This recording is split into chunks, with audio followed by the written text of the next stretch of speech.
the community garden at the Solutionary School. We're so excited that you're here.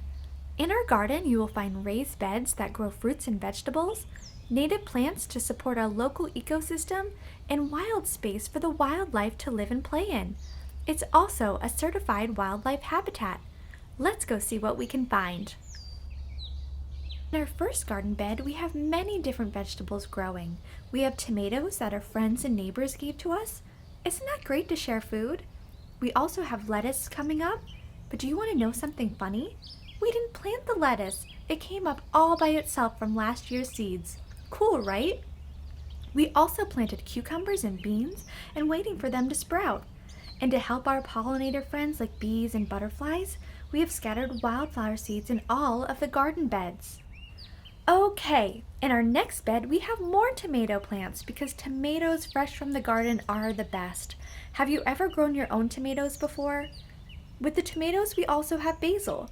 Basil is an herb and you can use it in pasta, on pizza, and on salads. Basil not only tastes great with tomatoes, but it also grows well together. They're called companion plants.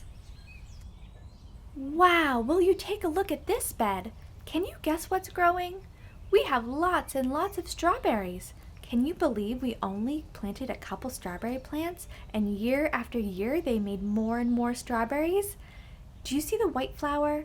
That's where the strawberry will start to grow. Soon there'll be lots and lots of delicious red strawberries to pick. And that's a good thing because we try to grow enough for ourselves and the animals to enjoy them. And we have one sneaky squirrel that loves our lettuce and strawberries. It's fun watching him enjoy the garden too. In this bed we also have chives. Do you see them?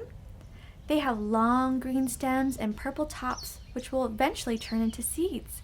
If you look closely, we also have parsley and oregano growing. Like basil, they are also herbs. Here you can see our arbor. If you look at the bottom of each side, you'll see plants growing. We planted clematis. These beautiful flowers will grow up the sides and provide pollen for our bees and butterflies and look beautiful in the garden. In our next bed, we have even more strawberries. We also have garlic and lots of thyme.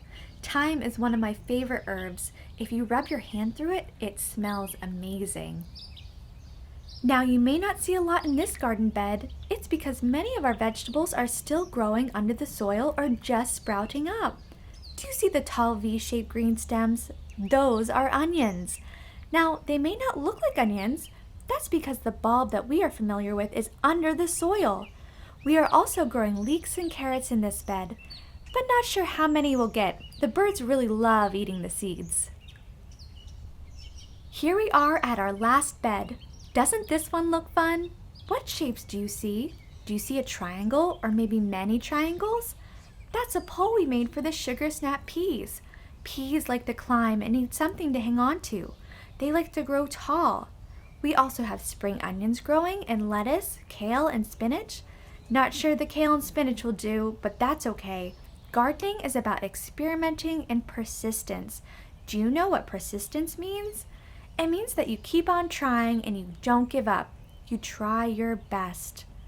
Everyone can be a gardener no matter how big or small your garden is. It can be one pot on your windowsill, or a couple in the outside container, or lots of veggies in the ground if you have the space outside. Whoa, what is this? This is a stump. It was from a tree that started to decompose. Instead of getting rid of the stump, we wanted to keep it. Do you know why? Because a decomposing stump is important to the ecosystem. It returns nutrients to the soil. It's also important to wildlife. It's a place for them to rest, find food, and raise their young. There is so much life in a decaying tree stump. We planted strawberries to create a canopy at the top so that wildlife have a protected shelter. And take a look at what we have at the bottom.